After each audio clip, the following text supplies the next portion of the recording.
मैं आयुष, आप देख रहे हैं स्मार्ट एंड लीगल गाइडेंस। आज मैं इस वीडियो के अंदर आपको 5 सुप्रीम कोर्ट के टॉप केस लॉज बताऊंगा जो हर एक किसी के जीवन के अंदर आते रहेंगे, हर कोई एग्जाम के अंदर आते रहेंगे और हर किसी को ये बात पता होनी चाहिए। कोई भी व्यक्ति जो कानून के दायरे के अंदर आता है, उसको कानून की जानकारी होती है, तो उसको ये केस लॉज तो पता होने चाहिए, क्योंकि आप as an advocate, as a lawyer, as a law student, आपसे लोग एक्सपेक्टेशन रखते हैं कि भाई कोई भी कोर्ट का बहुत ही ज़्यादा लैंडमार्क जजमेंट आया है तो क्यों आया है उनको आप बता सको। तो आज आप इस वीडियो को जरूर देखिएगा।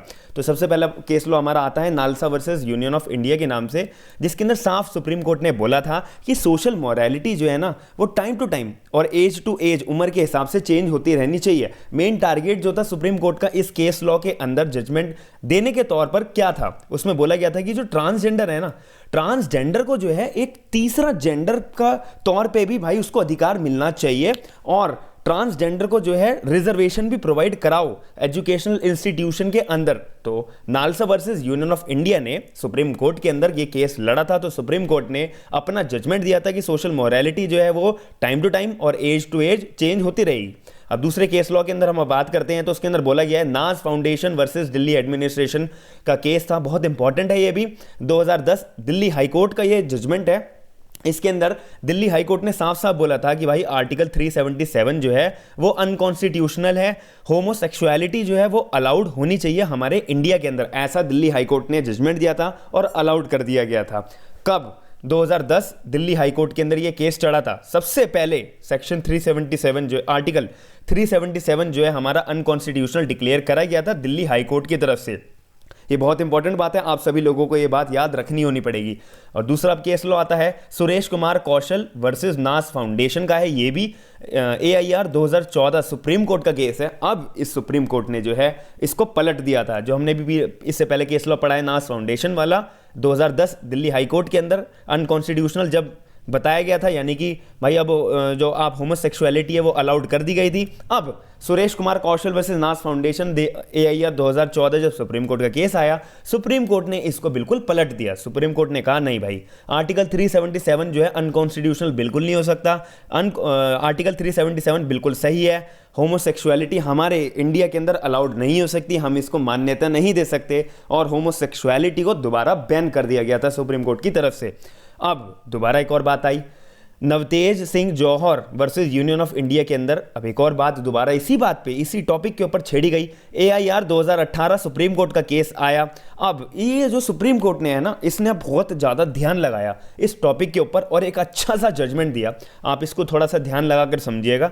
इस केस के अंदर 5 जजेस की बेंच बैठी थी। पहली बात ये समझ लो, सुप्रीम कोर्ट का जजमेंट था। सुप्रीम कोर्ट ने डीक्रिमिनलाइज कर दिया सारे के सारे कंसेंटेड सेक्स को अमंग एडल्ट्स प्राइवेट प्लेस के अंदर। यहां पे प्राइवेट प्लेस बहुत ज्यादा ध्यान में रखना है, प्राइवेट प्लेस के अंदर इंक्लूडिंग होमोसेक्सुअल सेक्स।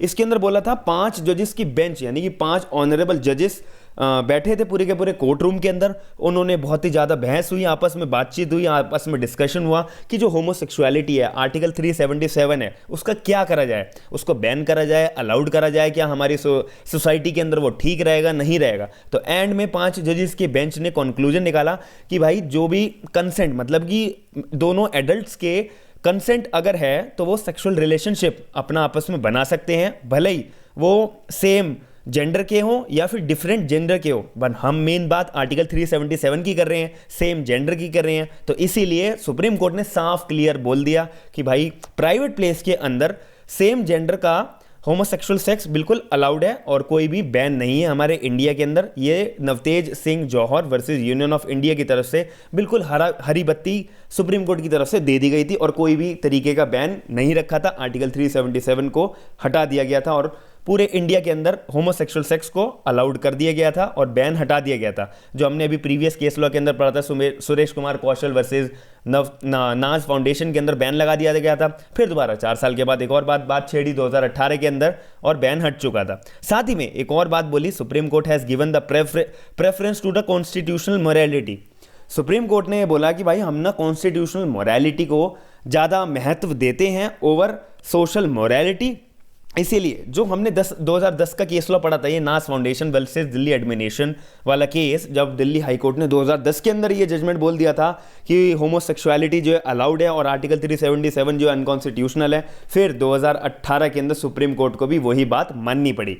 यानी कि 8 साल लगे सुप्रीम कोर्ट को दिल्ली हाई कोर्ट की बात को मानने के लिए। अब आप नोटिस करिए कि कितने सारा टाइम लगता है एक एक जजमेंट को पास करने के लिए, और ये बहुत ही क्रूशल इशू था, इसीलिए इसको लैंडमार्क की कैटेगरी के अंदर डाला गया कि पहले 2010 के अंदर दिल्ली हाईकोर्ट ने बात छेड़ी, फिर 2014 में सुरेश कुमार कौशल वर्सेस नाज फाउंडेशन के अंदर बात छेड़ी गई, फिर इसके बाद Navtej Singh Johar versus Union of India AIR 2018 Supreme Court के अंदर बात छेड़ी गई थी। अब इस वीडियो का आखिरी केस लॉ मैं आपसे डिस्कस करूंगा, ये भी बहुत ही ज़्यादा इंपॉर्टेंट है। Joginder Singh versus state of UP AIR 1994 supreme court का केस है। इस केस लॉ को भी आपको समझना बहुत ज़रूरी है। ये एक डेली लाइफ हर एक बंदे को ये बात पता होनी चाहिए। जैसे कि सुप्रीम कोर्ट ने साफ क्लियर बोला कि भाई अगर कोई भी ऐसी कंडीशन आ गई है ना, कोई भी एक पुलिस ऑफिसर के पास, कि मेल पुलिस ऑफिसर की मैं स्पेसिफिकली बात कर रहा हूँ, और मेल पुलिस ऑफिसर को किसी फीमेल एक्यूज को पकड़ना है और अरेस्ट करना है, तो जो मेल पुलिस ऑफिसर है वो फीमेल एक्यूज को सूरज की रोशनी तक अरेस्ट कर सकता है, उसको लेडी पुलिस ऑफिसर की जरूरत नहीं है।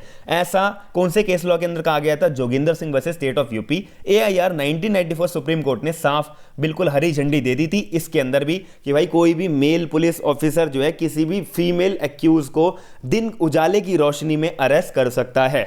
ये बिल्कुल इतनी सी सिंपल लाइन बोल के आपको मैंने बात क्लियर कर दी है। और ये जो जितने क्रक्स मैंने आपको बताए हैं ये बहुत कम लोगों ने आपको बता रखे होते हैं, तो आप इस वीडियो को ज़रूर ध्यान रखिएगा। और ऐसे अगर आप वीडियो चाहते हैं तो आप मेरे चैनल को सब्सक्राइब ज़रूर करिएगा। थैंक यू, धन्यवाद।